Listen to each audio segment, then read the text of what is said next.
Assalamualaikum warahmatullahi wabarakatuh. Alhamdulillahirabbil alamin wassalatu wassalam ala rasulillahi ajmain. Rabbis shrahli sadri wa yassirli amri wahlul 'uqdatam min lisani yafqahu qawli amin amma ba'd. Oke saudaraku, tak perlu panjang lebar, kita saksikan videonya bersama-sama. Mudah-mudahan apa yang saya sampaikan dalam kesempatan ini menjadi ilmu untuk kita dan semakin paham bahwa murtadin itu manusia-manusia bodoh semuanya. Botol. Oke? Selamat menyaksikan. Oh, jadi Tuhanmu sekarang kamu setarakan, kamu bandingkan dengan batu. Gitu ya, kece. Jadi dalilnya orang ke Arab mencium batu Hajar Aswad itu tertulis di dalam rukun Islam yang nomor 5, yaitu wahijul baita manistato'a ilaihi sabila. Itu yang mewajibkan umat Islam datang ke Mekah, dan setelah datang ke Mekah mencium batu sambil mengatakan la baik Allahumma la baik la syarika laka la baik innal hamda wa ni'mata la syarika laka la baik, dan seterusnya. Di sana sambil muter Ka'bah mengatakan, ya Allah, aku datang memenuhi panggilanmu. Ya Allah, aku tidak menyekutukan Engkau. Kenapa kepada batu? Kalau kita tidak meniat menyembah batu, perkataan itu kenapa diucapkannya di depan batu? Coba jelaskan, Zulkifli. Jadi gini, Saudara Keci, terima kasih Anda sudah bertanya kepada saya. Pertanyaan Anda ini sebagai murtadin, kalau memang betul Anda itu adalah murtadin, itu sudah tidak pantas Anda tanyakan. Kenapa? Pertanyaan-pertanyaan seperti ini adalah pertanyaan orang yang asli dari lahir adalah orang Kristen yang tidak tahu apa-apa. Katanya murtadin bisa Quran. Kok yang ditanya hal-hal sepele kayak begini? Artinya kamu tidak tahu. Saya malah curiga kau itu bukan murtadin gitu loh. Pertama, kalau kau murtadin percuma. Karena menurut Paulus, orang yang tidak berkulub itu tidak berguna bagi Yesus. Nah sekarang kalau kau murtadin, artinya kamu sudah tidak berkulub kan? Jadi nanti di akhirat pun kamu nggak bakal diterima oleh Yesus. Karena kamu tidak berkulub. Itu menurut nabimu Paulus. Itu yang pertama. Yang kedua, saya curiga kamu itu bukan murtadin gitu loh. Karena kalau murtadin itu pasti sudah paham bahwa umat Islam itu ke Mekah bukan untuk menyembah kepada batu. Bukan. Walikulli wajhatun huwa muwalliha fastabiqul khairat aynama takunu ya'ti bikumullahu jami'a innallaha ala kulli syai'in qadir.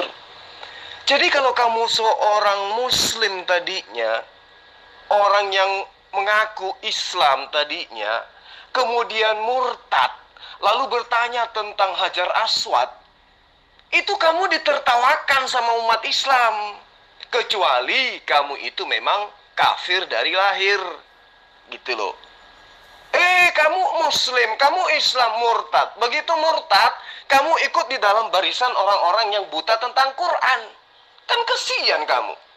Walikulli wajhatun huwa muwalliha fastabiqul khairat aynama takunu ya'ti bikumullahu jami'a. Masa kamu nggak paham itu?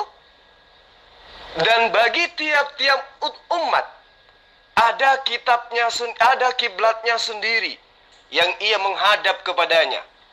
Ya, itu ada di dalam Al-Quran. Dijelasin seperti itu. Dan ini adalah surah yang paling sering dibacakan. Walikulli wajhatun huwa muwalliha fastabiqul khairat aina ma takunu ya'ti bikumullahu jami'a innallaha ala kulli syai'in qadir. Murtadin seumur kamu yang udah bangkok, udah bau tanah, nggak tahu ayat ini, kasihan. Pertama, kamu sudah sunat. Yesus nggak suka orang yang bersunat, kata Paulus. Sesungguhnya aku, Paulus, mengatakan kepada kamu, jika kamu bersunat, Yesus Kristus tidak berguna bagi kamu. Nah, sekarang kamu udah bersunat. Supaya kamu berguna bagi Yesus, kamu sambung tuh kulupmu. Kalau guru saya yang di Kalimantan bilang, jangan disuruh si kece sambung pakai kulup sapi, janganlah. Lah, lantas mau kayak mana lagi, Habib? Gue bilang, kulupnya dia udah dimakan cacing. Udah nggak ada. Supaya dia diterima oleh Yesus, maka si kece ini harus nyambung kulupnya. Nah, supaya gampang pakai daging paha ayam. Cuman saya takutkan, 2 bulan kemudian, begitu kamu sudah operasi sambung kulit kulup pakai daging paha ayam, takutnya bulu ayamnya tumbuh di kulup kau itu. Itu loh kece. Yang kamu harus pahami itu. Walikulli wajhatun huwa muwalliha fastabiqul khairat aina ma takunu ya'ti bikumullahu jami'a. Ayo kita buktikan. Apakah benar Allah mengatakan bahwa tiap-tiap umat ada kiblatnya sendiri? Apakah Al-Quran itu betul firman Allah mengatakan seperti itu? Atau hanya Rasulullah Muhammad SAW itu yang mengaku-ngaku, ya, bahwa di dalam Al-Quran dikatakan seluruh umat-umat terdahulu memiliki kiblat sendiri, atau memang ada di dalam kitabnya orang Yahudi? Gitu loh. Ini yang perlu kamu pahami dengan baik. Ingat, kece, berdialog dengan saya harus tuntas loh. Ngerti kamu? Ya, berdialog dengan saya harus tuntas. Saya nyatakan dalam kamu, kalau kamu paham tentang kitab yang kamu ambil dari agama orang lain, 2 Raja-Raja 4 ayat 37. Masuklah perempuan itu, lalu tersungkur di depan kaki Elisa, dan sujud menyembah dengan mukanya sampai ke tanah. Kemudian diangkatnya anaknya, lalu keluar. Saya kasih satu dalil lagi sebagai perbandingan supaya kamu tahu. Daniel 2 ayat 46. Lalu sujudlah Raja Nebukadnezar serta menyembah Daniel, juga dititahkannya mempersembahkan korban dan bauan kepadanya. Lihat, di kitab ini jelas, terjemahan baru, nyata kelihatan Daniel disembah, Elisa disembah. Kalau yang kamu anggap sujud kepada hal yang dianggap sebagai orang atau makhluk atau hal-hal yang dihormati, dimuliakan, dianggap sebagai sebuah penghambaan. Ya, kamu harus tahu itu. Lalu kemudian kita masuk ke dalam ranah di mana apa yang dikatakan oleh surah Al-Baqarah tadi itu mutlak benar adanya. Yehezkiel 44 ayat 4. Lalu dibawanya aku melalui pintu gerbang utara ke depan bait suci. Aku melihat sungguh rumah Tuhan penuh kemuliaan Tuhan. Maka aku sujud menyembah. Rumah penuh dengan kemuliaan Tuhan. Artinya rumah penuh dengan roh Tuhan. Lalu aku sujud menyembah. Nah, berarti dia sujud menyembah kepada rumah, gitu maksudnya.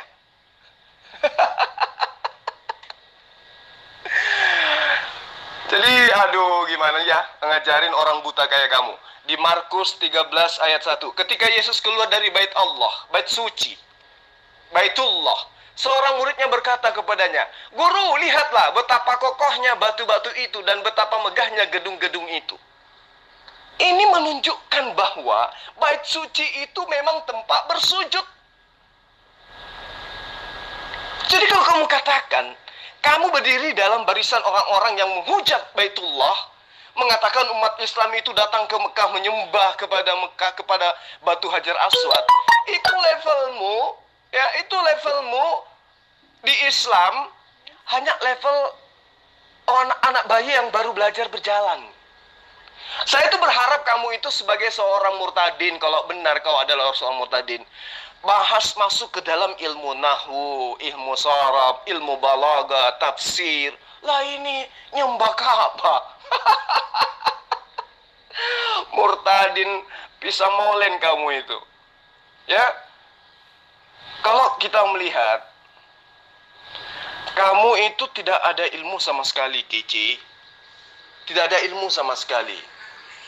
Di dalam 2 Tawarik 5 ayat 1, maka selesailah segala pekerjaan yang dilakukan Salomo untuk Baitullah.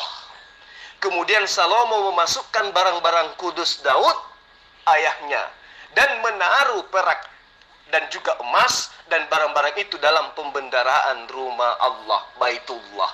Berarti menurut kitab yang kalian rampok dari Bani Israel, Baitullah itu sudah ada dari sejak dulu. Makanya Al-Quran mengatakan seperti itu. Walikulli wajhatun huwa muwalliha fastabiqul khairat aynama takunu ya'ti bikumullahu jami'a innallaha ala kulli syai'in qadir. Al-Quran sungguh maha benar, coy. Maha benar Allah dengan segala firman-Nya. Nah, sekarang saya mau tanya samamu. Kamu tidak berkuluk, Yesus tidak berguna bagimu. Apa solusi yang akan kamu ambil? Mau pakai paha ayam atau pakai kulit sapi? Bisikin saya dong. Zulkifli kan sampai saat ini belum menemukan ayat Muhammad bin Abdullah di Al-Quran. Jadi ya soal kalau dengar nama saya langsung dipolitisir terus. Yang lain nyerang saya, dia khotbah di temannya, langsung dijelek-jelekan, Muhammad kece kabur.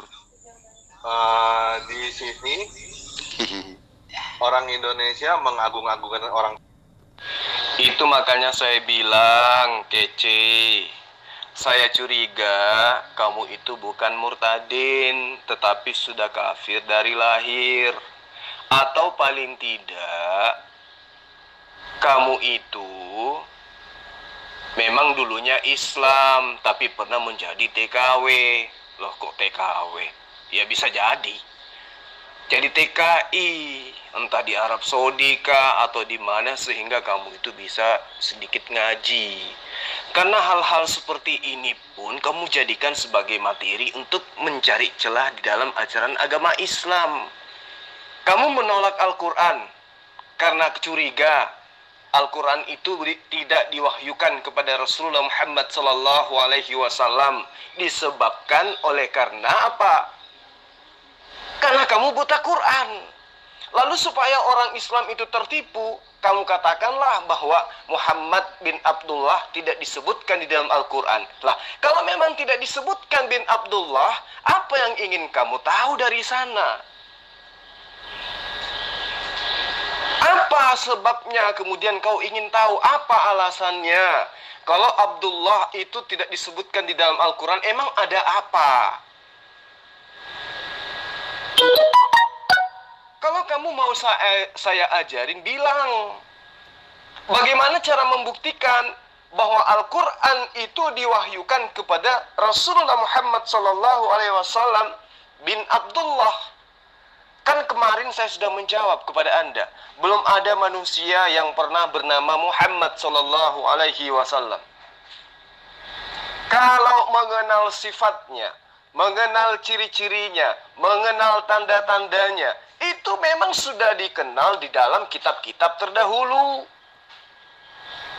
Bahkan pendeta Bukhairah, ya, Waraqah, Siti Khadijah, yang konon ceritanya mereka itu belum menerima Islam secara kafah, sudah melihat Rasulullah, lantas mengatakan inilah Muhammad yang telah dinubuatkan di kitab-kitab sebelumnya. Berarti yang dimaksud daripada Muhammad di kitab-kitab sebelumnya itu adalah sifat, watak, tabiat, kepribadiannya dia.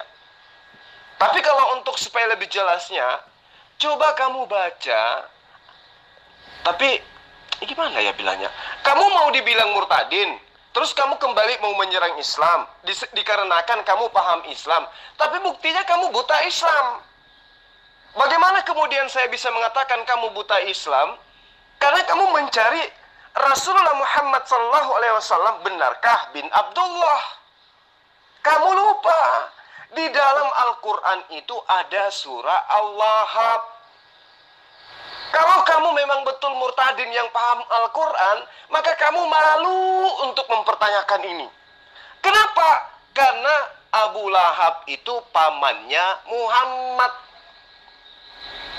Ya, di dalam surah Al-Lahab, jelas ayat-ayat di dalamnya menceritakan tentang sosok seseorang yang bernama Abu Lahab.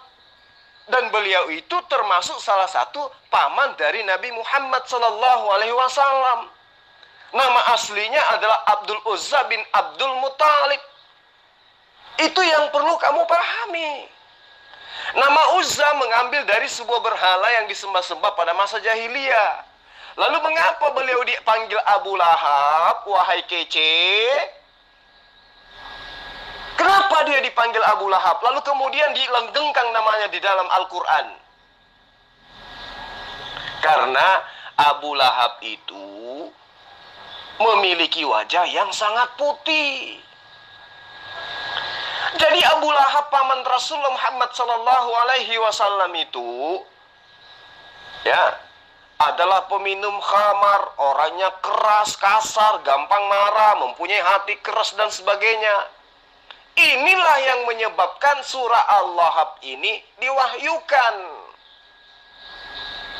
Surah Al-Lahab ini adalah ancaman yang pedih terhadap Abu Lahab yang telah menyakiti siapa? Ponaannya sendiri yang bernama siapa? Muhammad. Muhammad yang mana? Bin Abdullah pastinya. Karena Abdullah dan Abu Lahab saudara. Berarti ketika berbicara Abu Lahab, sekiranya kamu paham Quran, wahai meme kece, maka kamu tanpa dikatakan bin Abdullah pun kamu sudah paham. Karena di dalam Al-Quran itu, ketika Nabi Muhammad SAW suatu hari mengajak orang-orang masuk Islam, lalu dari belakang ada laki-laki berwajah cerah, rambutnya kepang, matanya juling, lalu berkata, sesungguhnya dia Muhammad adalah pemeluk agama baru dan lagi pendusta. Maka turunlah surah Al-Lahab yang mengancam bahwa beliau akan kekal di dalam neraka. Tabbat yada abi lahabin wa tabba ma agna anhu maluhu wa ma kasab sayasla naran zata lahab wa imratuhu hammalatal hatab fi jidha hablum min masad. Jadi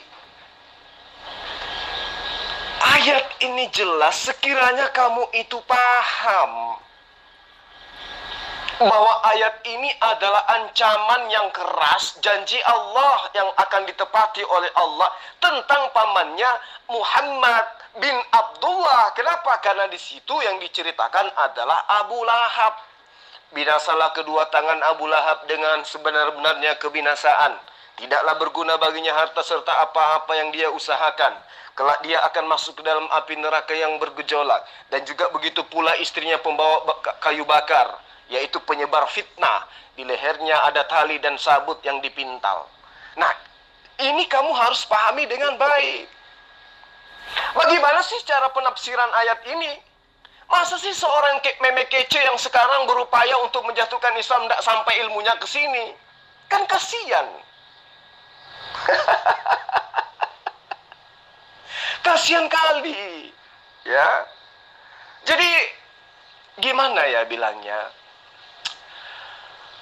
Kalau saya ingin menjelaskan kepada kamu secara terinci, ketika ketika Rasulullah Muhammad sallallahu alaihi wasallam itu mengajak Bani Arab, Bani Quraisy kembali kepada jalan yang ditunjukkan oleh Abraham atau Ibrahim, istri Abu Lahab yang memiliki julukan Hammalatal Khatab atau Ummu Jamil, yang nama aslinya adalah Arwah binti Harbin Umayyah, itu teriak kepada suaminya, Abu Lahab, Abah, ponakanmu Muhammad mengatakan kepadaku, kelak aku akan dikalungkan dengan rantai terbuat dari api, terbuat dari duri.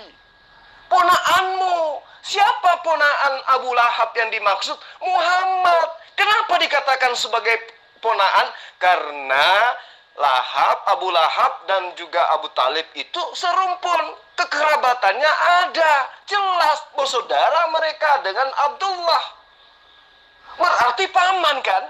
Nah, kalau Abu Lahab diceritakan secara lengkap di dalam Al-Quran, asbabul nuzulnya jelas juga bercerita tentang Ummu Jamil, istrinya Abu Lahab, berarti yang diceritakan di sini adalah Muhammad bin Abdullah. Jadi kamu harus tahu, fi jidha hablum min masad. Ayat ini menceritakan betapa hinanya Abu Lahab. Ibnu Jarir menjelaskan, bahkan ilmu tafsir yang lain pun, ulama-ulama tafsir yang lain pun menjelaskan bahwa istri Abu Lahab memiliki sebuah kalung yang sangat mewah dan mahal. Kemudian dia berkata, sesungguhnya saya akan jual kalung ini untuk biaya memusuhi Muhammad sallallahu alaihi wasallam. Walau tidak disebut bin Abdullah, tetapi yang diceritakan ini menurut pengakuannya si istri Ummu Jamil ini, bahwa ponaan suaminya Abu Lahab yang dimaksud, yang mengajarkan agama baru. Siapa lagi kalau bukan Muhammad bin Abdullah? Makanya menurut Ibnu Jarir, istri daripada Abu Lahab pernah berkata, sesungguhnya saya akan jual kalung ini untuk biaya memusuhi Muhammad. Maka Allah akan membalasnya dengan tali yang dikalungkan di lehernya dari api neraka. Ya, itu diambil dari kata jid. Ya, pijidiha atau jid, artinya leher. Jadi kalimat ini kalau kamu paham, ini sering digunakan untuk menggambarkan keindahan leher seorang wanita ketika dihiasi dengan kalung. Sedangkan kata masad pada ayat itu artinya tali yang terbuat dari sabut. Tali ini berasal dari pohon yang tumbuh di daerah Arab sana atau daerah Yaman sana gitulah. Jadi asbabul nuzul surah Al-Lahab inilah seharusnya kamu pahami sekiranya kamu itu betul-betul paham Islam. Meme kacau.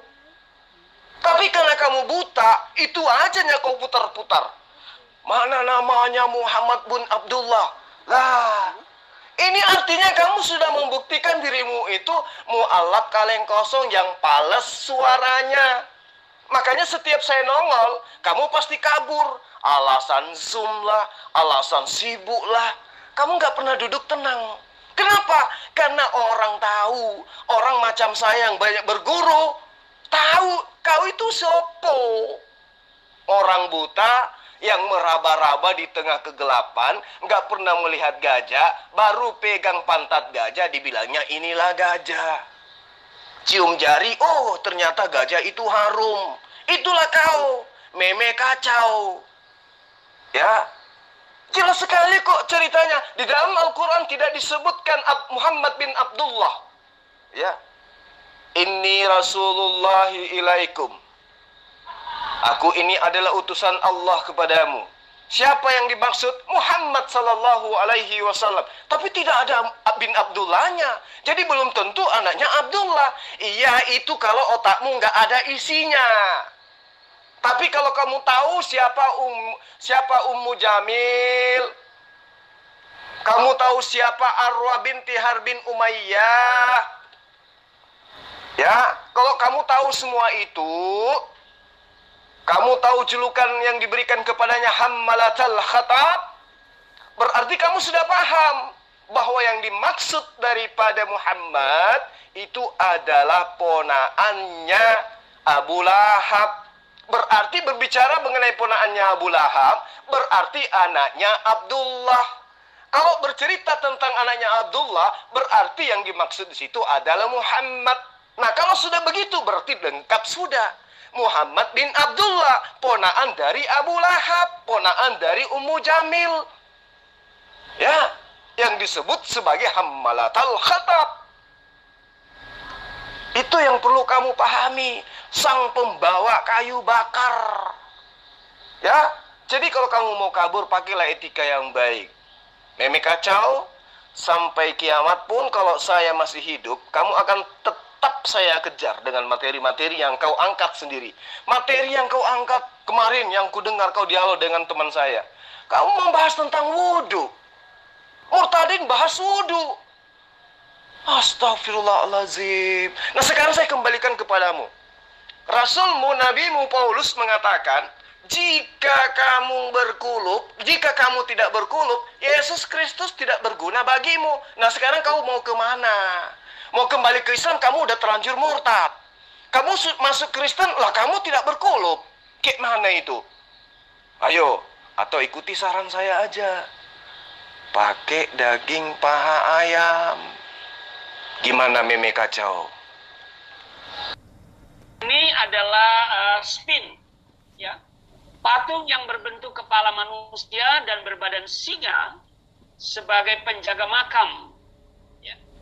Hanya saja kita lihat di sana hidung sphinx ini mengalami kerusakan. Kini potongan hidung ini konon disimpan di museum di Inggris. Ya. Lalu kemudian setelah beberapa hari di sini tentu kita menyelesaikan seluruh ziarah di Kairo ini. Ya, kita ada 3 hari 2 malam, ya misalnya begitu. Ya, kita juga mengunjungi Sungai Nil. Nah, ini sungai terpanjang di dunia dan sangat lebar. Coba sahabat-sahabat dengarkan bagaimana kemudian seorang meme kece yang lagi berdebat tetapi justru merekam pembicaraan orang kemudian di-up di grup ini. Ini menandakan bahwa meme kece lagi histeris karena saya membahas tentang kulubnya yang tidak berguna disebabkan karena Paulus mengatakan tidak berguna bagi kamu jika kamu disunat, kamu tidak berguna bagi Yesus Kristus kalau kamu sudah disunat. Nah, jadinya kayak gini, meme kece jadi miring sekali. Mengairi setiap jengkal tanah sehingga menjadi negeri padang pasir yang maju subur pada masa Yusuf. Daerah yang... Nah, coba dengarkan para sahabat. Ini saya sedang diajaknya membahas tentang Hajar Aswad. Tapi dia VN, dia rekam, kemudian dia jawab dengan seperti ini. Apakah teman-teman yang ada di luar sana masih mau percaya kepada si meme kece ini? Ya, Mikhail Kosman Cornelius, itu nama aslinya. Dia ini pendusta, pembohong. Ya, dia ini sama dengan Abu Lahab. Ya, oke, saya zoom dulu, selesaikan dulu ya. Tempat ini, gereja Abu Sirga. Nah, kemudian juga ada gereja gantung di sekitar sini, ada gereja gantung. Kamu tidak usah up di grup kalau kamu lagi Zoom. Itu malah memperlihatkan bahwa kamu itu sengaja kabur dari saya. Mikhail Kosman Cornelius yang mengaku Muhammad kece, manusia berkulub, yang ngaku-ngaku sudah disunat. Oh, jadi begini kesimpulannya ya Ustadz Zulkifli ya. Ternyata MCK ini kenapa murtad? Karena sebenarnya ketika dia memang jadi Islam, seandainya ini ya kalau emang benar, berarti dia selama ini nyembah batu gitu ya. Dia nyembah Hajar Aswad. Dapat dari mana itu pelajaran itu? Pantesan dia berubah dari nyembah batu ke nyembah manusia. Pantesan murtad. Lagian siapa itu yang ngajarin kalau Islam itu menyembah batu? Lucu kadang sama MCK ini gitu loh. Ya, emang kelihatan nggak punya ilmunya sih dia. Hari ini dia tanyain nama bapaknya Nabi Muhammad harus tertulis di dalam Al-Quran. Besok-besok kayaknya dia mau bertanya siapa nama tetangga Nabi Muhammad ketika beliau hidup di Mekah dan itu harus tertulis di Al-Quran. Aduh, kebodohan. Kadang itulah mungkin karena kitab Kejadian, Ustazul. Karena di situ kan ketika Tuhan menciptakan manusia dengan keadaan telanjang, menurut Tuhan itu baik. Justru ketika Adam mengetahui mempunyai rasa malu, malah diusir. Mungkin gara-gara ayat itu, Ustaz. Benar sekali, Adek Rifa. Jadi si Meme Kece ini atau Mikael Kacau ini sebenarnya kalau dia pun Islam dulunya, dia murtad itu karena ekonomi. Lalu kemudian yang dijadikan sebagai acuan pembenaran keimanannya sekarang itu adalah tanggapan bahwa akan datangnya sosok bernama Roh Kudus. Padahal, andai saja dia itu orang terpelajar, maka yang dia harus tahu, sebelum dia murtad, dia kaji dulu kitab yang akan diimani sebagai kitab suci. Pertama, di dalam pengajaran Nabi Yesus atau Nabi Isa yang kita tahu, ia akan menginsapkan ini ciri-ciri penolong yang datang setelah Rasulullah Isa alaihissalam atau Yesus. Ia akan menginsapkan dunia, mengajarkan tentang dosa, penghakiman, dan kebenaran. Dan kalau dia datang, kata Yesus, maka dia akan menginsapkan dunia. Ya, akan dosa, akan kebenaran, dan akan penghakiman. Itu yang pertama. Yang kedua, sang penolong ini datang setelah Yesus pergi. Jadi penghibur itu tidak akan datang kepada dunia ini sebelum Yesus itu pergi. Berarti yang dimaksud di sini bukan Roh Kudus. Karena Roh Kudus yang ada di dalam kitab mereka adalah malaikat Jibril. Roh Al-Qudus adalah makhluk yang suci. Nah, kemudian yang ketiga, ia akan memimpin ke dalam kebenaran. Sosok yang datang setelah Isa, setelah Yesus, adalah sosok yang akan memimpin ke dalam seluruh kebenaran. Dan ini yang keempat, sosok penolong ini tidak akan berkata-kata dari dirinya sendiri. Dia tidak akan berkata-kata dari dirinya sendiri. Berarti sosok yang datang ini bukan Tuhan. Berarti kalau bukan Tuhan dan Roh Kudus itu adalah Tuhan, berarti bukan Roh Kudus, tetapi sosok yang lain. Ini yang tidak dipahami oleh Mikael Kacau. Kelima, sosok penolong yang datang setelah Yesus itu akan memuliakan Yesus. Kata Yesus di dalam Yohanes 16, ia akan memuliakan aku. Nah, Roh Kudus, apakah memuliakan Yesus dengan mengatakan Yesus itu adalah Tuhan? Tidak, justru menghinakan Yesus. Layaknya sekarang, ketika wakil presiden sekarang ini dipanggil presiden, meskipun presiden itu adalah jabatan tinggi, tetapi Pak Kiai, siapa namanya? Yang wakil presiden, lupa saya.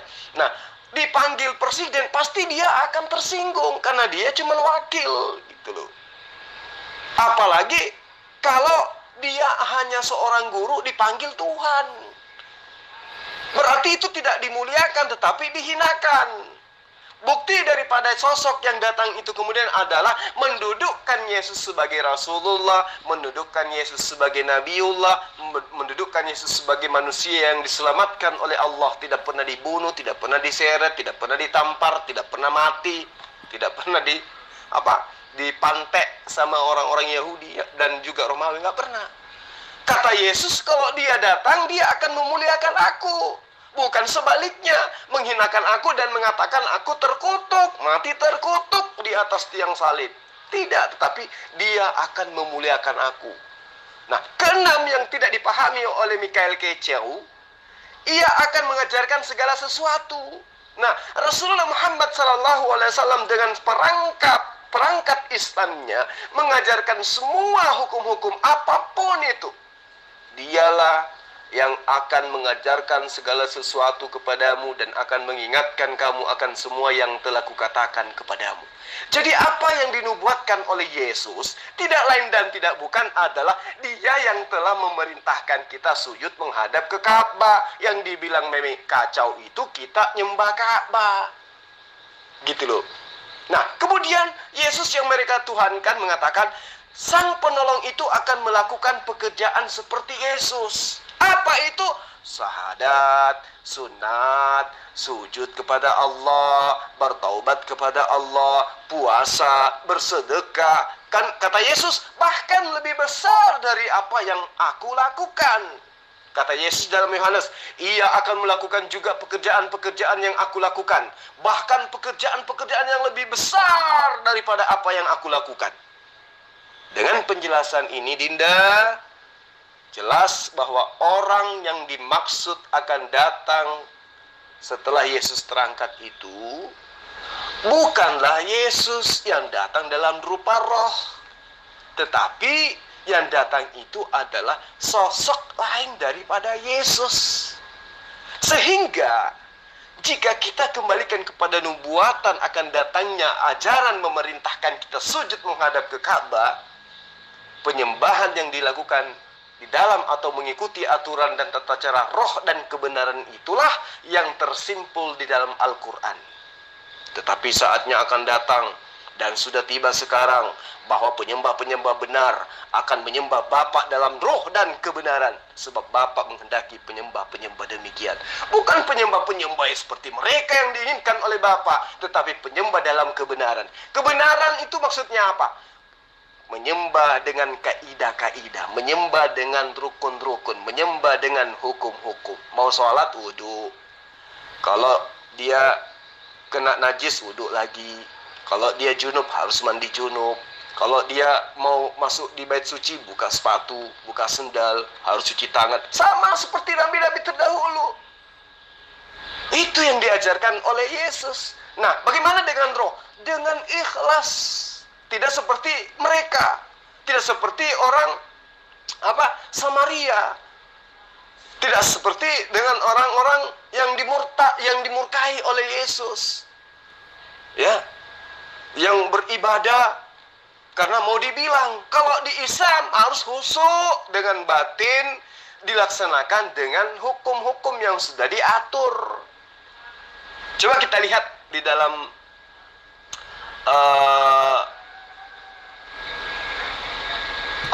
di dalam Yohanes itu dikatakan bahwa penghibur itu tidak akan datang kepadamu. Tetapi jikalau aku pergi, hal itu diperlakukan dengan ungkapan Yesus selanjutnya bahwa jawab perempuan itu kepadanya, aku tahu bahwa engkau adalah Mesias yang akan datang, yang disebut juga Kristus.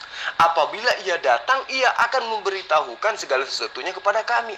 Kata Yesus kepadanya, akulah dia yang sedang berkata-kata dengan engkau. Di sini ayat ini, di ayat 26 atau ayat 25 dari Yohanes ini, kalau saya tidak salah ya. Akulah dia, maksudnya akulah Mesias itu yang sedang berkata-kata denganmu. Di sini di ayat ini Yesus mengaku sebagai Mesias, bukan sebagai roh kebenaran, bukan sebagai roh penolong yang lain yang akan datang setelah dia. Aku tahu bahwa Mesias akan datang, yang disebut juga Kristus. Apabila ia datang, ia akan memberitakan segala sesuatunya kepada kami. Kata Yesus kepada mereka, akulah dia yang sedang berkata-kata dengan kamu. Dan ini juga dibenarkan di dalam Yohanes 20 ayat 31. Tetapi semua yang tercantum di sini telah dicatat supaya kamu percaya dan kamu tahu bahwa Yesuslah Mesias anak Allah, dan supaya kamu tahu oleh imanmu memperoleh hidup dalam namanya. Nah, pernah juga Yesus bertanya, Adinda, kepada orang-orang ini, murid-muridnya, siapakah aku ini menurut kamu? Petrus menjawab, Mesias dari Allah. Nah, ini jelas semakin membuktikan bahwa Yesus bukanlah roh kebenaran yang datang dalam rupa merpati, tetapi roh kebenaran yang datang kemudian itu adalah Rasulullah Muhammad SAW yang mengajarkan kemudian kelak kita sujud menghadap ke Mekah. Itu yang tidak dipahami oleh murtadin abal-abal si kece ini. Jadi mohon maaf saya berpanjang lebar karena si meme kece membuat saya kesal. Giliran saya datang, kemudian dia masukkan VN-VN yang tidak ada artinya. Saya kira seperti itu, Dinda. Terima kasih atas saran dan tanggapan ilmunya. Loh, pada kemana ini tadi Pak Victor, Pak Lamsen, MCK, pasangan kekasih MCK sama Utiwati Mena? Gara-gara ada Ustadz Zulkifli kok pada hilang semua, gimana sih ini? Padahal aku baru mau mantau lagi nih, mau nonton film Sahur Sepuh, kok malah nggak ada, ini gimana sih ya? Ya, saya mundur dari Islam karena saya tahu Hajar Aswad itu batu hitam. Dan batu hitam itu tidak bisa menghilangkan dosa manusia. Batu hitam itu adalah penyembahan orang Arab, Zulkifli. Nah, saya tidak mau ikut-ikutan menyembah berhala batu hitam. Maka saya tinggalkan ajaran itu karena saya pikir menyembah batu hitam itu tidak ada ayatnya di Al-Quran. Hanya melaksanakan rukun Islam nomor 5 saja, yaitu wahijul baita man istata'a ilaihi sabila. Yohanes pasal 19 ayatnya yang ke-40. Hanya melaksanakan rukun Islam nomor 5 dari kitab Safinatun Najah karangan Syekh Nawawi Al-Bantani. Jadi kitab Safinatun Najah karangan Syekh Nawawi Al-Bantani. Setelah saya menyadari bahwa rukun Islam itu terdapatnya di kitab Safinah, kitab karangan Syekh Nawawi, maka saya tinggalkan ajaran itu karena tidak ada harapan. Tidak ada harapan bisa diselamatkan dengan mencium batu Hajar Aswad. Tidak ada harapan kita diselamatkan karena pergi ke Mekah. Tidak ada ayatnya. Itulah yang membuat saya tidak mau lagi mengikuti ajaran-ajaran karangan Syekh Nawawi Al-Bantani. Oke, Jul, saya sudah tahu bahwa Ka'bah itu Hajar Aswad. Sebentar Pak, ini Oh, kamu memang salah kalau kau menjadikan kitab Safinatun Najah itu kedudukannya sama seperti Al-Quran. Itu makanya aku bilang, kalau kau murtadin itu artinya kamu tidak paham Islam, tidak paham Al-Quran. Tidak ada umat Islam yang menyembah Ka'bah. Tidak ada dalilnya di dalam Al-Quran bahwa Tuhan itu adalah Ka'bah. Gak ada. Nah, sementara kamu meninggalkan ajaran Islam untuk menyelamatkan dirimu. Tetapi kamu ditampar oleh Paulus karena kamu berkulub. Sementara Paulus mengatakan, Yesus Kristus tidak berguna bagi kamu jika kamu tidak berkulub. Nah, sekarang kamu tidak berkulub. Itu gimana ceritanya? Ya, itu derita kamu lah ya. Gimana nanti, apakah saran saya kamu mau ikutin? Kamu operasi, sambung pakai paha ayam, atau sambung dengan kulup kambing, ya terserah kamu lah ya. Kambing kayaknya, atau kulup ayam, atau kulup kucing lah. Yang penting kamu itu kalau mau selamat versi Yesus, kamu harus berkulup lagi. Sambung pakai kulup. Kalau saya lihatnya sih, saya terawang dari sini, kamu itu cocoknya pakai kulup ini, kulup monyet, ya, biar keren gitu loh. Nah, sekarang saya ingin mengincilin kamu. Mikael Cornelius, ya, kamu harus paham. Mazmur 5 ayat 8. Tetapi aku berkat kasih setiamu yang besar, aku akan masuk ke dalam rumahmu, sujud menyembah ke arah baitmu yang kudus dengan takut akan engkau. Umat Islam menghadap ke Mekah. Kenapa? Di sana ada Baitullah. Di sana ada rumah kudus yang disebut bait suci di dalam pengajaran para nabi. Apakah hal ini tidak diajarkan oleh Nabi Daud? Diajarkan. Apakah fitnah? Mazmur 5 ayat 8 masih ada di dalam kitab yang kamu ambil dari ajaran agama Samawiyun. Mazmur 138 ayat 2. Aku hendak sujud ke arah baitmu. Umat Islam sedunia ketika dia sujud menghadap ke Baitullah, Bait Allah, Bait suci. Bukan berarti dia menyembah Ka'bah. Bukan berarti dia menyembah Baitullah. Ya, Yehezkiel 44 ayat 4 yang saya bacakan samamu tadi.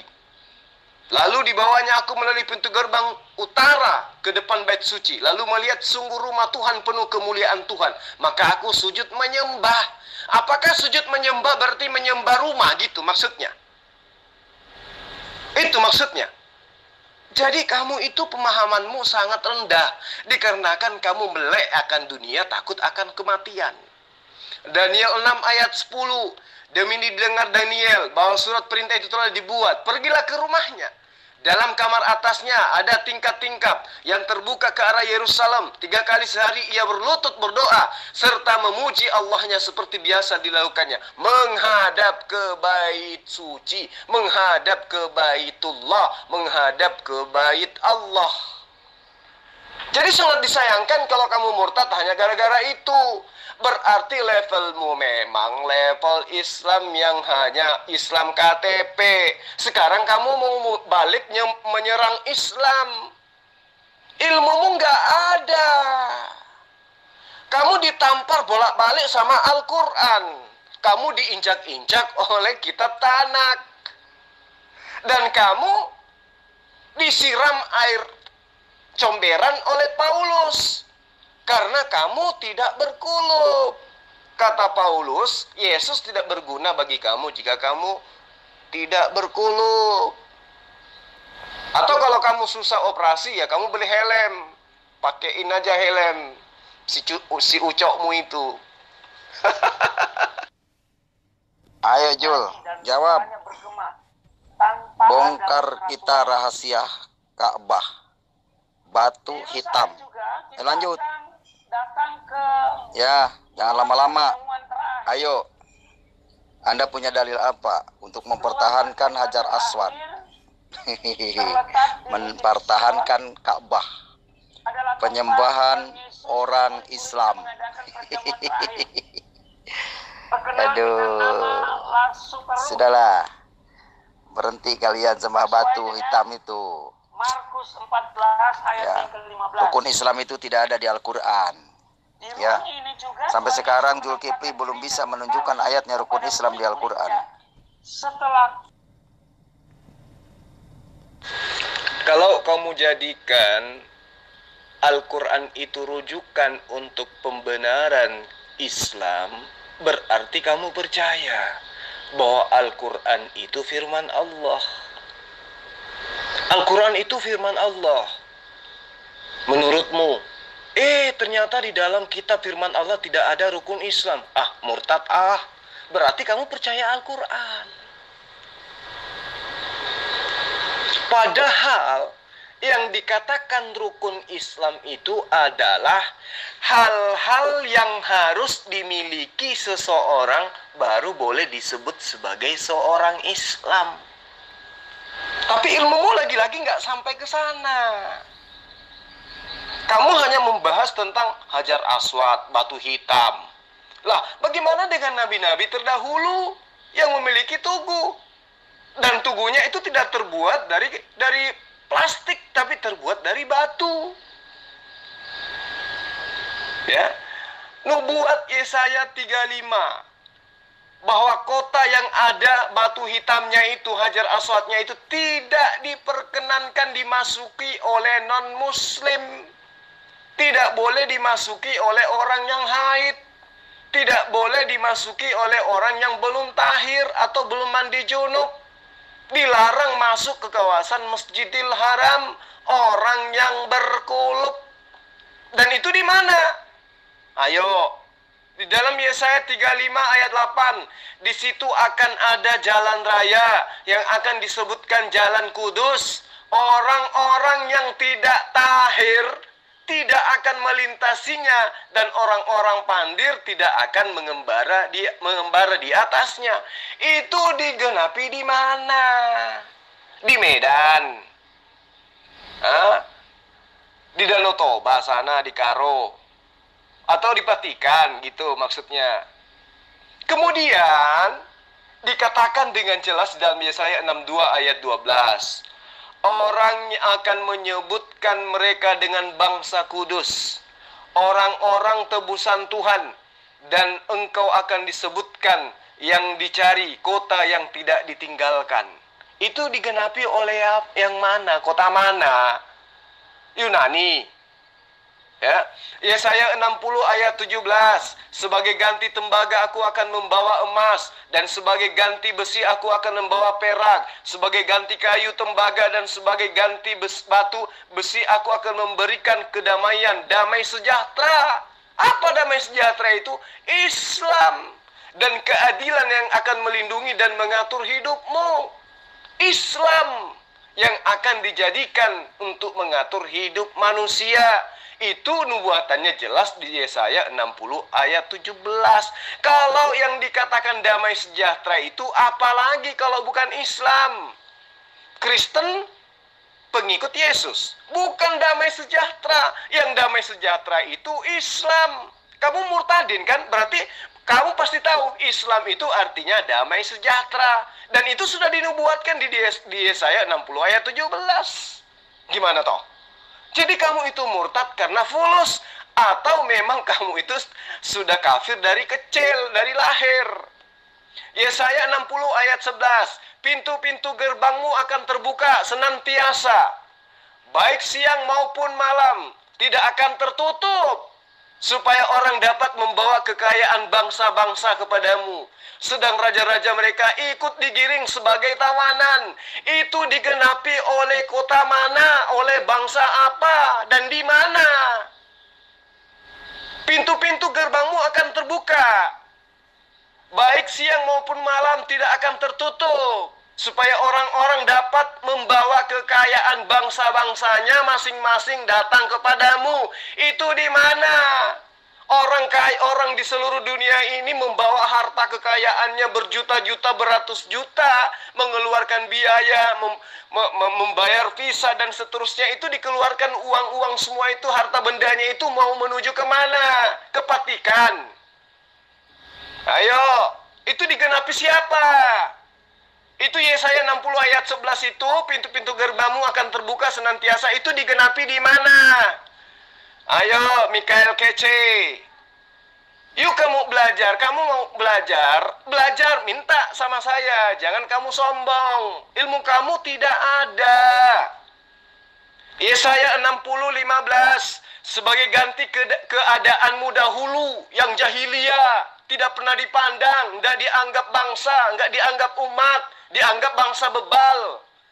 Ketika Yunani sudah hebat, ketika Romawi sudah hebat, ketika Mesir sudah hebat, dan semua sudah hebat, kamu, ya, keadaanmu jahiliyah, keadaanmu bebal.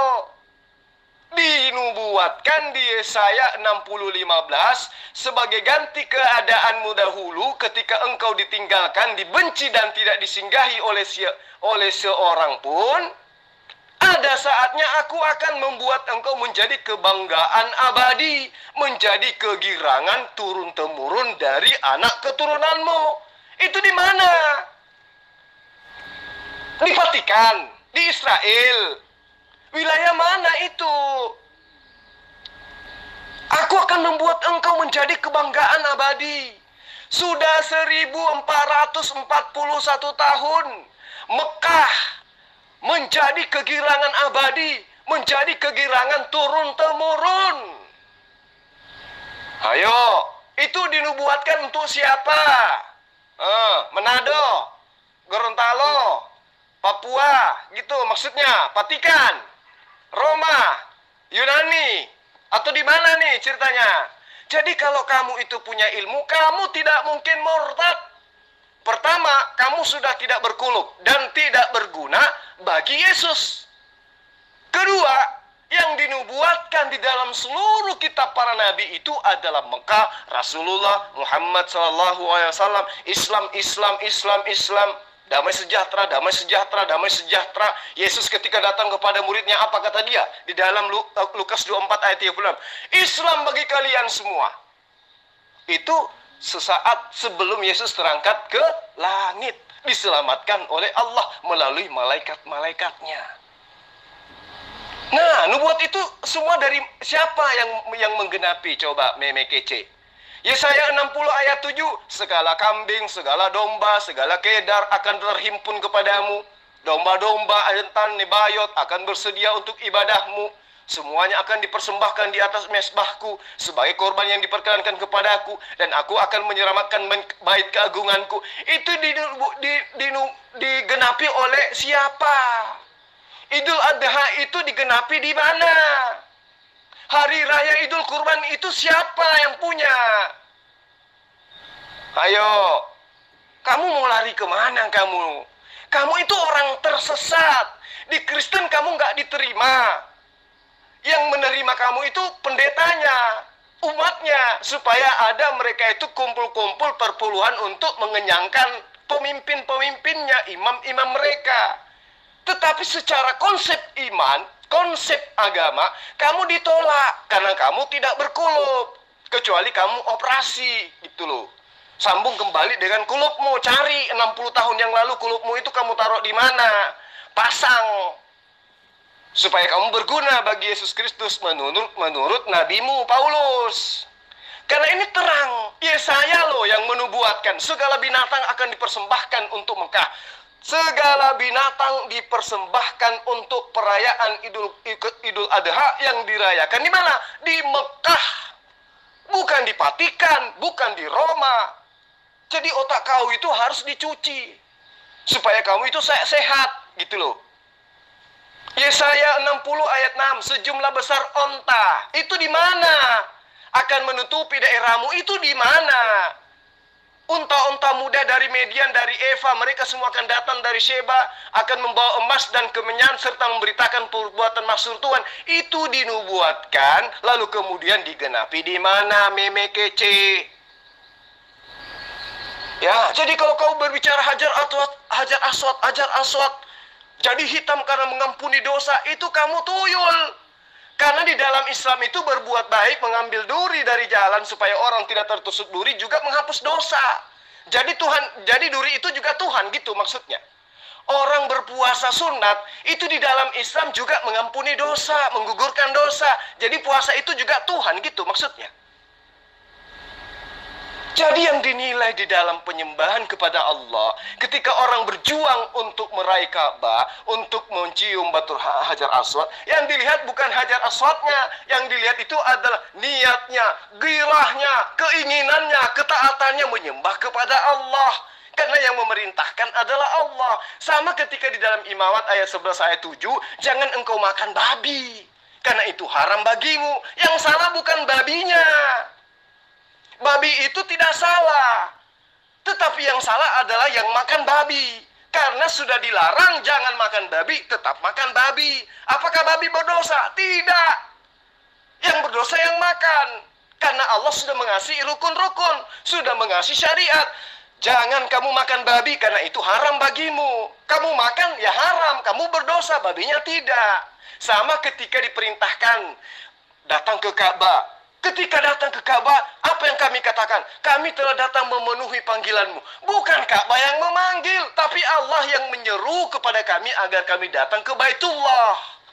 Dan itu sudah dinubuatkan. Orang akan berbondong-bondong datang kepadamu. Orang yang tidak disunat tidak akan melintasimu. Orang yang tidak mandi junub tidak akan melintasimu. Itu di mana? Di Mekah, meme kece. Di Mekah. Bukan di Vatikan. Jadi kalau kau murtad karena hanya hal-hal batu hajar aswad, hanya karena tidak ada rukun iman, rukun Islam di Al-Quran, itu kamu namanya tuyul. Orang yang paling bodoh yang pernah saya temui itu kamu. Kenapa? Sebodoh-bodohnya kafir, mereka memang sudah lahir dari kafir. Dia tidak pernah merasakan indahnya beragama Islam. Wajar kalau susah untuk menemukan hidayah. Lah kamu sudah pernah dapat hidayah, tapi kamu kufur kepada Allah. Itulah manusia yang sebodoh-bodohnya manusia. Kamu lebih pantas jadi tokek daripada jadi manusia. Tokek itu tidak menyembah tokek. Babi tidak menyembah babi. Lah kamu manusia nyembah manusia. Berarti babi lebih berharga daripada kamu. Gitu loh meme kece. Jadi kalau kamu ingin belajar sama saya, yuk mari belajar. Mau belajar tentang apa? Silakan bertanya. Kamu jangan sok tahu, karena ilmumu nggak ada. Terbukti dari pertanyaan-pertanyaanmu yang kamu angkat setiap kita berdebat, tentang hajar aswad, tentang sunat, tentang wudhu, apalagi tentang rukun Islam. Itu kamu anggap dirimu pintar Islam, pintar Al-Quran, itu. Kalau kamu pintar Islam itu, pintar Islam, menguasai Islam, kamu itu kudu wajib bertanya. Kenapa bukan dhammatain? Kenapa harus fathatain? Kenapa kalau nun mati ketemu dengan dhamma? Kenapa kalau fathatain ketemu dengan nun? Kenapa kalau nun mati bertemu dengan fathah? Jadinya seperti ini, jadinya seperti ini. Itu baru kamu dibilang murtadin. Lah kalau kamu cuman bilang hajar aswad, itu kamu cuma membaca link Fight Freedom Indonesia milik Duladi Samarinda. Jadi kamu itu orang bodoh yang paling bodoh. Mohon maaf saya harus katakan itu, karena kamu ngaku murtadin. Ya, saya paling demen sama murtadin. Kalau yang kufur dari lahir ya wajar lah. Kita tinggal injilin mereka pelan-pelan. Tapi yang sudah ngaku namanya Muhammad, pakai kopiah, pakai haji lagi, padahal cuma mantan TKI, bisa ngaji sedikit ngaku murtadin, ngaku paham Islam, kemudian nyerang Islam, apa yang ditanya? Aku keluar Islam karena aku tidak mau menyembah batu hajar aswad. Oh, jadi selama kamu Islam selama ini kamu nyembah batu gitu? Betapa bodohnya kau. Mana ada umat Islam nyembah batu? Nyembah manusia aja kagak, apalagi nyembah batu. Dasar kamu. Jadi gini loh, meme kece, ya. Mohon maaf saudaraku kalau saya agak ngegas sedikit. Karena kamu itu apa ya bilangnya? Saya ingin kamu itu terselamatkan. Karena itulah kamu hayo kembali belajar agama Islam. Boleh nanya kepada saya kalau ada yang kamu nggak tahu. Tapi bertanyanya jangan seakan-akan kamu itu lebih tahu dari saya. Paham? Ya, nubuatan-nubuatan jelas dalam kitab yang kamu ambil dari agama lain aja, kamu nggak tahu kalau itu semuanya dinubuatkan tentang hari haji, tentang Idul Adha, tentang Ka'bah, tentang Mekah dan lain-lain seterusnya. Kan kasihan kamu itu. Ya, kasihan. Kamu tidak tahu kalau di dalam di dalam kitabnya orang-orang nabi-nabi terdahulu itu sudah dinubuatkan tentang adanya nama Islam.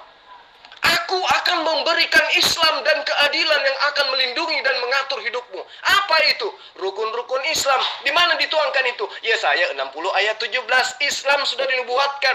Akan datang sosok agama. Akan datang sebuah konsep ajaran. Yang mana ajaran itu akan menuntun kamu dengan damai sejahtera dan keadilan yang akan melindungi dan mengatur hidupmu. Islam apakah mengatur hidup? Ngatur hidup. Sejak dari bangun tidur sampai tidur kembali diatur dalam Islam. Itu dinubuatkan di dalam Yesaya 60 ayat 17. Jadi kamu kudu wajib kembali belajar dari nol. Kamu jadi murid saya aja gimana? Mana kamu jadi murid saya meme kece? Kemana Zulkifli Abbas nih? Lama banget. Saya nunggu sudah dari tadi. Katanya mau bahas Ka'bah. Meme kece, di atas kamu menanyakan tentang rukun haji, rukun Islam di dalam Al-Quran. Pertama syahadat. Itu dituangkan di dalam Al-Quran surah Al-Hujurat ayat 15. Mengerjakan sholat. Itu jelas di dalam Al-Quran surah Al-Baqarah ayat 45. Lalu kemudian mengenai rukun yang ketiga, puasa. Itu jelas di Al-Baqarah ayat 183. Rukun yang keempat, bayar zakat. Itu diterangkan di dalam Al-Quran surah Ali Imran ayat 180. Lalu kemudian berhaji. Rukun kelima dituangkan di mana? Di dalam Al-Quran surah Ali Imran ayat 97 dan seterusnya. Jadi kamu itu murtad karena kamu buta Islam. Kamu itu hanya membodoh-bodohi orang Kristen supaya kamu dapat perpuluhan. Kamu nggak tahu apa-apa tentang Islam. Saya ragu kamu itu murtadin. Ragu saya. Ya, kenapa saya katakan kalau kamu itu terpelajar, berarti kamu itu mempelajari Quran. Tapi kok yang kamu tanya tentang rukun Islam di dalam Al-Quran? Padahal jelas sekali dalam Al-Quran. Di dalam Al-Quran itu jelas. Ya. Bahwa di dalam Al-Quran itu mengenai sholat, mengenai zakat, mengenai puasa, mengenai syahadat, mengenai haji, lengkap. Bahkan hadis-hadis sahihnya pun lengkap. Rasulullah bersabda sesungguhnya batas antara seseorang dengan syirik dan orang kufur itu adalah sholat. Itu yang perlu kamu pahami. Jadi kenapa saya agak lama VN-nya? Karena saya sedang mengajarin kamu. Kamu bahaya. Kamu bisa memurtadkan muslim-muslim yang awam yang tidak tahu tentang Al-Quran dan buta tentang kitab-kitab mitologimu. Makanya lama saya harus menjelaskan supaya Islam sedunia yang awam dengarkan, menyaksikan bahwa Mikhail Cornelius Kece itu bukan murtadin kelas, tapi murtadin anak TK. Atau kufur dari lahir. Dan kalaupun dia murtadin di usia senja, berarti ketika dia Islam dia sudah tidak berkulub lagi. Nah percuma dia murtad masuk Kristen. Kenapa? Karena Nabi Kristen yang dirasulkan bernama Paulus itu mengatakan, aku Paulus mengatakan kepadamu, jikalau engkau tidak berkulub, maka Yesus Kristus tidak berguna bagimu. Jadi kalau Yesus Kristus itu juru selamat, dia itu adalah jalan, dia itu adalah memberi hidup kekal dan lain-lain, tidak berguna itu sama sekali sama kamu, Cornelius, karena kamu tidak berkulub kecuali kamu sambung gitu. Jadi nanti kalau Idul Kurban kamu ikutlah di tetangga, kamu cari yang mana yang sesuai dengan kulubmu, ambil, keringkan, awetkan, jemur, goreng kalau perlu, kasih bumbu, baru kamu sambung, biar kamu diterima oleh Tuhanmu, gitu loh. Ya, nah sekarang pertanyaan saya ulang samamu, mau nggak kamu jadi muridku, Meme Kece? Bukan begitu cara menjawab. Kamu ini berbicara tanpa arah, ya. Bicara itu harus punya arahan dan tujuan. Yang tidak perlu diomongkan nggak usah. Itu justru malah mempertunjukkan kebodohan. Makanya saya bilang, Pak, tunjukkan ayat. Kalau mau ditanya ayat, tunjukkan ayat. Justru kamu yang tidak punya arah, Meme Kece. Paulus mengatakan, kamu tidak akan berguna, Yesus Kristus tidak akan berguna bagimu jika kamu tidak berkulub. Ayo, Galatia 5 ayat 7. Aku Paulus mengatakan kepadamu, Mekece, ya, jika kamu disunat, Kristus tidak akan berguna bagimu. Gimana itu? Sementara kamu sudah sunat. Galatia 2 ayat 2. Sesungguhnya aku Paulus berkata kepadamu, jika kamu sunat, kamu tidak akan mendapatkan keselamatan dari Yesus. Gimana toh? Jadi percuma aja kamu murtad. Kasihan kali kau. Kemana ini Zulkifli menghilang? Zulkifli Abbas sudah kabur. Tanpa pamit nih. Kemana nih Zulkifli Abbas? Takut dibahas Ka'bah ya. Batu hitam nih Kak, dia bahas takut ya. Aduh, keteter nih Zulkifli Abbas. Menghilang nih, udah lama. Kemana dia? Nah, di Jericho ini kita akan Tadi saya telat melayani karena sedang Zoom. yang di Ya, dengan Zoom dengan teman. Nah, sekarang Zulkifli mana nih? Lanjut membahas batu hitam Ka'bah. Ayo. tapi tubuhnya pendek dan Aku ada di sini kawan dari tadi, tapi kamu nggak pernah mau buka VN saya. Kenapa? Kamu ketakutan. Padahal tujuan saya itu untuk mengejar kamu agar kamu itu terselamatkan. Jangan kamu malah menjadi penyesat. Coba kamu lihat di dalam Kejadian 28 ayat 18. Keesokan harinya pagi-pagi Yakub mengambil batu yang dipakainya sebagai alas kepala dan mendirikan batu itu menjadi tugu dan menuang minyak ke atasnya. Yakub mengurapi batu yang dijadikan sebagai bantal. Yakub, kamu tahu Yakub kan? Seorang nabi yang bergulat melawan Tuhanmu dan kalah Tuhanmu itu. Yakub itu adalah buyutnya Bani Israel. Ya, sudah memberikan contoh, mengambil batu yang tadinya dipakai sebagai alas kepala, dijadikan bantal, kemudian didirikan untuk menjadi tugu. Tugu itu apa? Ka'bah, kiblat. Lalu apa yang dilakukan oleh Yakub? Menuangkan minyak ke atasnya. Berarti mengurapin batu bantalnya yang dijadikan sebagai batu penjuru atau batu tugu atau batu Ka'bah. Itu kalau kamu belajar. Kejadian 28 ayat 22, dan batu yang kudirikan ini sebagai batu tugu akan menjadi rumah Allah. Dari segala sesuatu yang engkau berikan kepadaku akan selalu kupersembahkan 1/10 kepadamu. Jadi Yakub mengambil batu yang jadi bantal tersebut menjadi batu tugu untuk menjadikannya sebagai Baitullah. Jadi kau mau ngejar Hajar Aswad itu kayak mana? Sementara Yakub juga punya Hajar Aswad. Dia juga punya batu. Gimana itu? Kejadian 31:45, kemudian Yakub mengambil sebuah batu dan didirikannya menjadi tugu. Buat apa tugu itu? Untuk dijadikan sebagai Baitullah. Di mana dikatakan itu? Kejadian 28 ayat 22.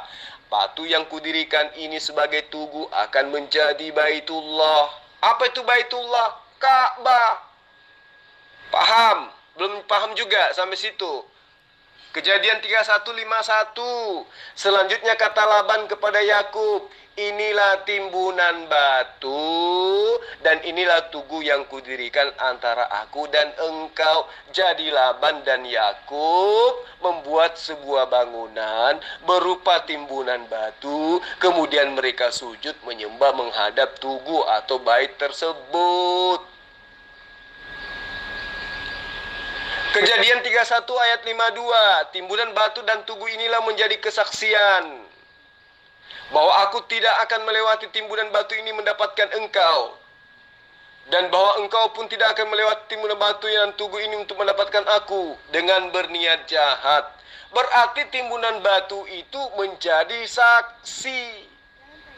Berarti batu Hajar Aswad itu cuma sebagai saksi. Di mana dikatakan itu? Kejadian 31 ayat 52.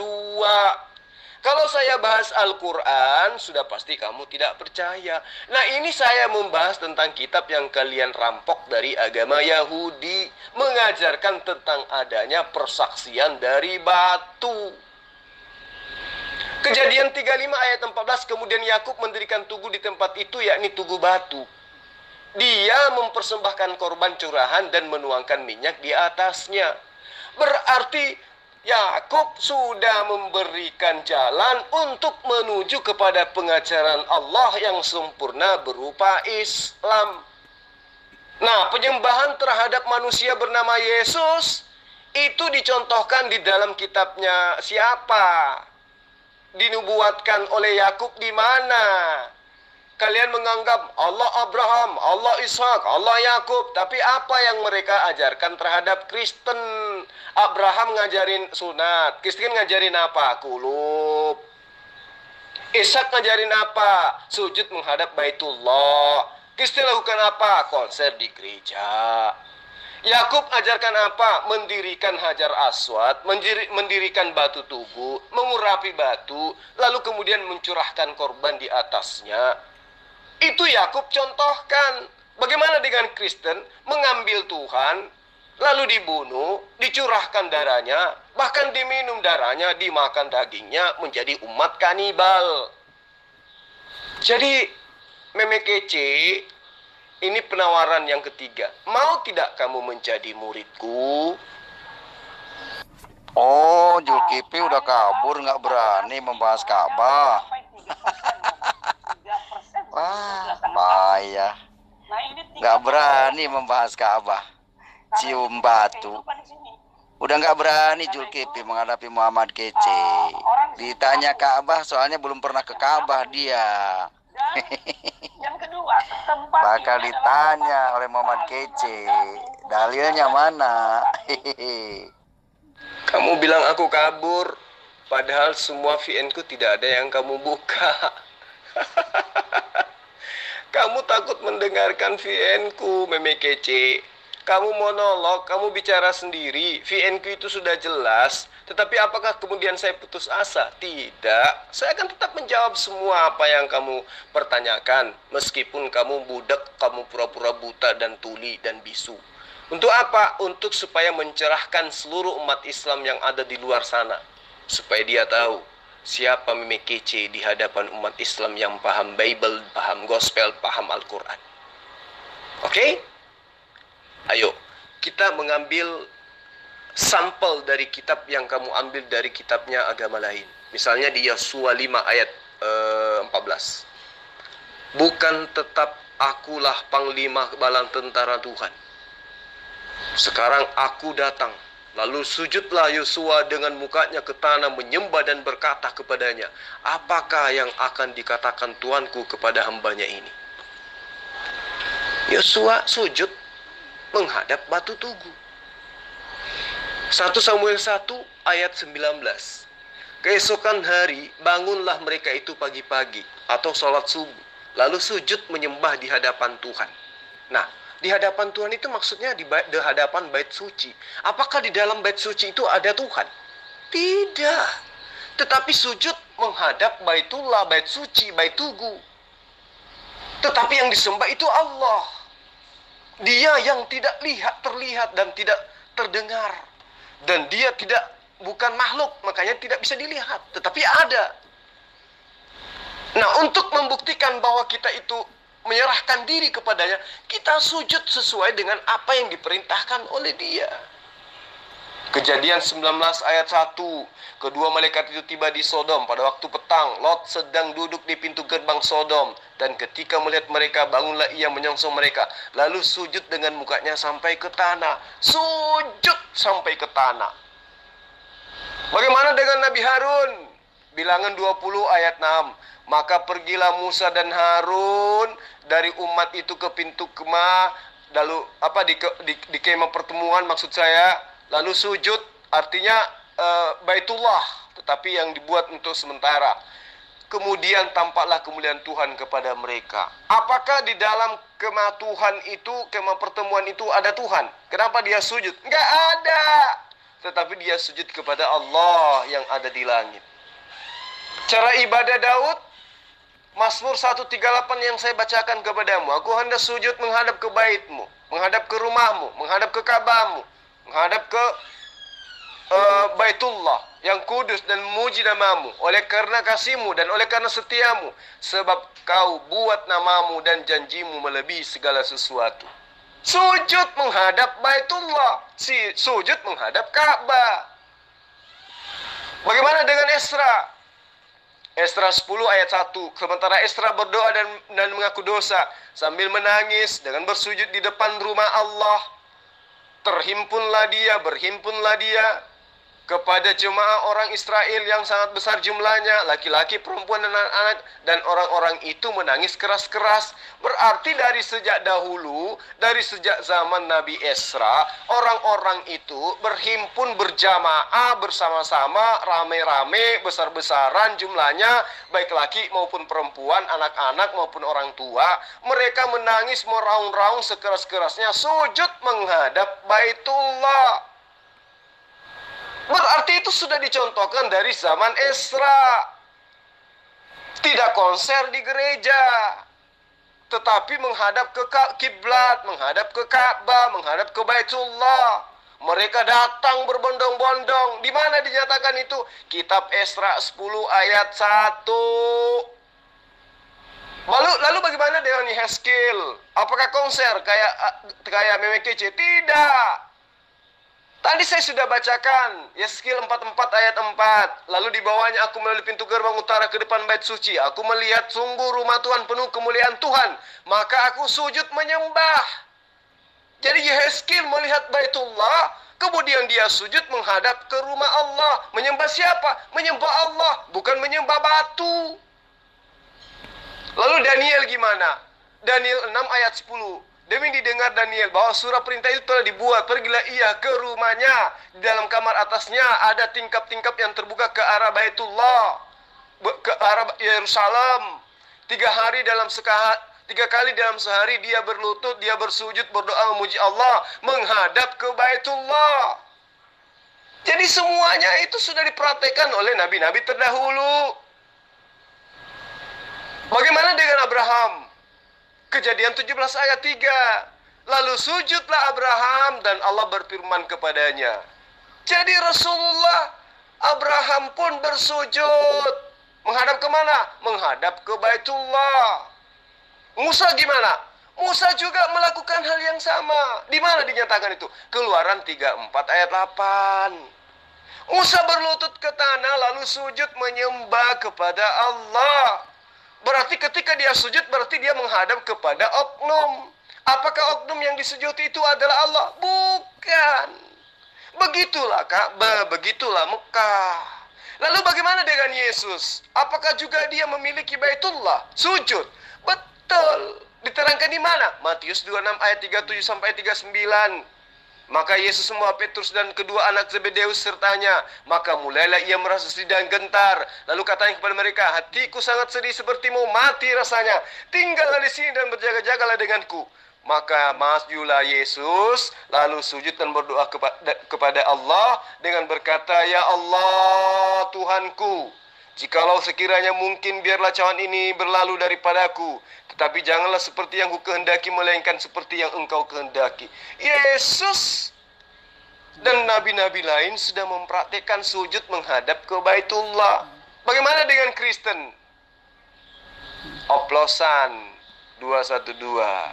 Cara seperti biasa orang Kristen pergi ke gereja pada hari Minggu. Di sana mereka melakukan paduan suara. Ya, mereka membawa lagu oplosan. Tepuk tangan untuk Tuhan. Jadi Meme Kece, ya sekali lagi saya tawarkan kepadamu, maukah kamu menjadi muridku?